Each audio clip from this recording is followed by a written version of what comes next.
Voice of God వర్తమానాలను శ్రద్ధతో అనుదినము ఆలకిస్తున్న మీ అందరికీ యేసుక్రీస్తు వారి ఉన్నత నామ పేరిట శుభాలు వందనాలు తెలియజేస్తూ ఉన్నాను. మన తండ్రి అయిన దేవుని నుండి, ప్రభు అయిన యేసుక్రీస్తు నుండి కృపయు సమాధానం మీకు కలుగునుగాక. ఆమేన్. ధ్యానవాక్యము సామెతల గ్రంథం 2వ అధ్యాయము 6వ వచనము. తెలివియు వివేచనయు ఆయన నోట నుండి వచ్చును. ప్రార్థన. మిక్కిలి కనికరము కలిగిన మా ప్రభువా, మరలా నీ పరిశుద్ధ లేఖనాల ద్వారా మమ్మలను బలపరిచి దీవించమని యేసయ్య దివ్యనామం పేరట అడుగుచున్నాము తండ్రి. ఆమేన్. వాక్య సందేశము రెవరెండ్ డి వరకుమార్. ధ్యానాంశం తెలివికి మూలము. దేవుని బిడ్డలారా, ఇప్పటికే ఈ ధ్యానాంశం మీద కొన్ని విషయాలు మనం ధ్యానించుకోవడం జరిగింది. క్లుప్తంగా మరికొన్ని విషయాలు నేటి దినాన మనం ధ్యానించుకుందాం. దేవుని దృష్టిలో మనం ఏ విధంగా తెలివిని పొందుకోగలుగుతాం ఆయన వద్ద, అటువంటి విషయాలు మనం ధ్యానించుకుంటూ వస్తున్నాం. నోటి మాటలు వినటం వల్ల మనము ఆయన ఇచ్చేటువంటి తెలివిని పొందుకోగలుగుతాం. అలాగే ఆయన ఇచ్చే తెలివిని పొందుకోవాలి అంటే దేవునిని వెతకటం అన్నది అభ్యాసంగా మార్చుకోవాలి. అలాగనే ఆయన ఇచ్చేటువంటి తెలివి మనం పొందుకోవాలి అని అంటే దేవుని భయం మన ఎదల్లో నింపుకోవాలి. ఈవేళ సామెతల గ్రంథం 17వ అధ్యాయం 27వ వచనం ప్రకారం హితముగా మాట్లాడువాడు తెలివి గలవాడు అని వాక్యం తెలియచేస్తూ ఉంది. అవును దేవుని బిడ్డలారా, దేవుడు ఇచ్చేటువంటి తెలివి మనం పొందుకోవాలి అంటే మనం తప్పకుండా తగినంతగా మాత్రమే మాట్లాడేటువంటి వారిగా ఉండాలి. పరిశుద్ధ లేఖనం సెలవిస్తూ ఉంది, ఆకాశం ముందు ఉన్నాడు, మనం భూమి మీద ఉన్నాం, మన మాటలు కొద్దిగా ఉండవలేనో అని వాక్యం చెప్తా ఉంది. అంటే మన ప్రతి మాట ఆయన ఆలకిస్తున్నాడు, పరిగణలోకి తీసుకుంటున్నాడు అనేటువంటి సత్యాన్ని మదిలో ఉంచుకుందాం. అందుకే మితంగా మాట్లాడాలి. ఎంతో అవసరమైనంత వరకు మనం మాట్లాడటం క్షేమకరమైనటువంటి జీవన విధానం అనేది ఎప్పటికీ గుర్తించుకుందాం. సామెతల గ్రంథం 10వ అధ్యాయము 19వ వచనం ప్రకారం విస్తారమైన మాటలలో దోషముండక మానదు అని దేవుని లేఖనం సెలవిస్తూ ఉంది. దోషం అనే మాటకు ఇంగ్లీష్ బైబిల్లో సిన్ అనే పదాన్ని వాడటం జరిగింది. విస్తారమైనటువంటి మాటల్లో పాపం ఉండక మానదు. మాటల ద్వారా కూడా పాపం జరిగిద్దా అని ప్రశ్నిస్తే తప్పకుండా జరిగిద్ది అనేది ఒప్పుకోవలసిందే. నిజమే దేవుని బిడ్డలారా, కొన్ని మాటలు ఎలా ఉంటాయి అని అంటే వలె ఎదుటివారిని దహించి వేసే విధంగా ఉంటాయి.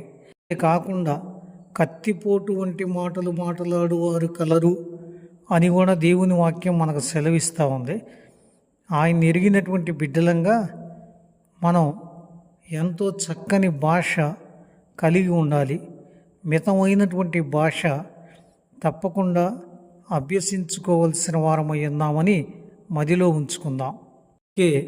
యాకోబు పత్రిక 1వ అధ్యాయము 19వ వచనంలో వినుటకు వేగిరపడువారును మాటలాడుటకు నిదానించువారునై ఉండుడి అని లేఖనం సెలవిస్తూ ఉంది.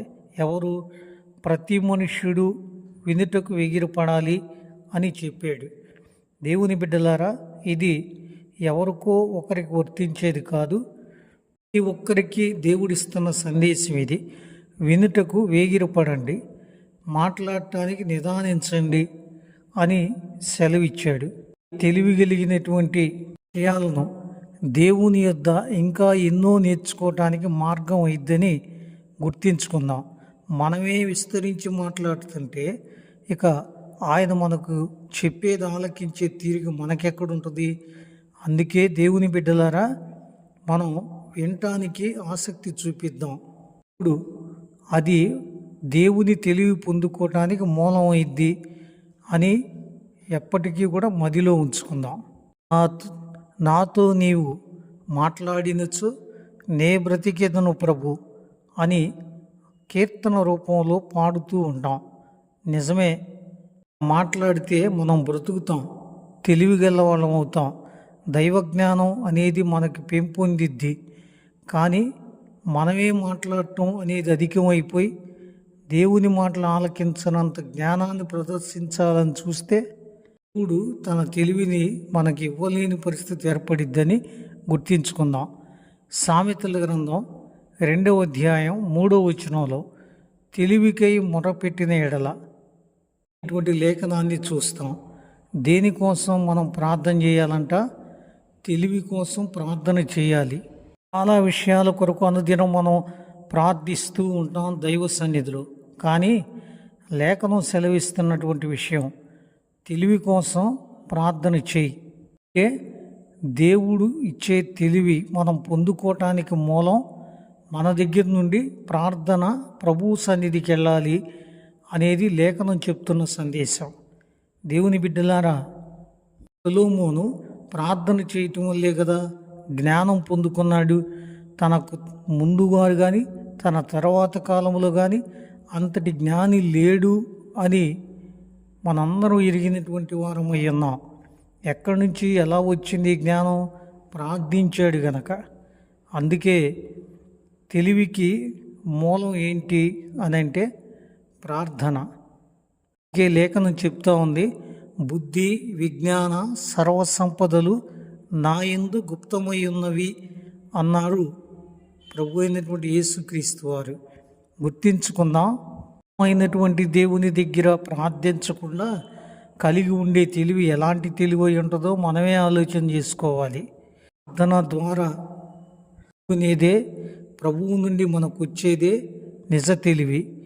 అలాగనే సామెతల గ్రంథం 4వ అధ్యాయం 7వ వచనం ప్రకారం నీ సంపాదన అంతయు ఇచ్చి బుద్ధి సంపాదించుకో అని వాక్యం చెప్తా ఉంది. ఈ లేఖనాన్ని అనుసరించి మనం తెలివిని బుద్ధిని ఎలా సంపాదించుకోగలమో దేవుడు తెలియచేస్తూ ఉన్నాడు.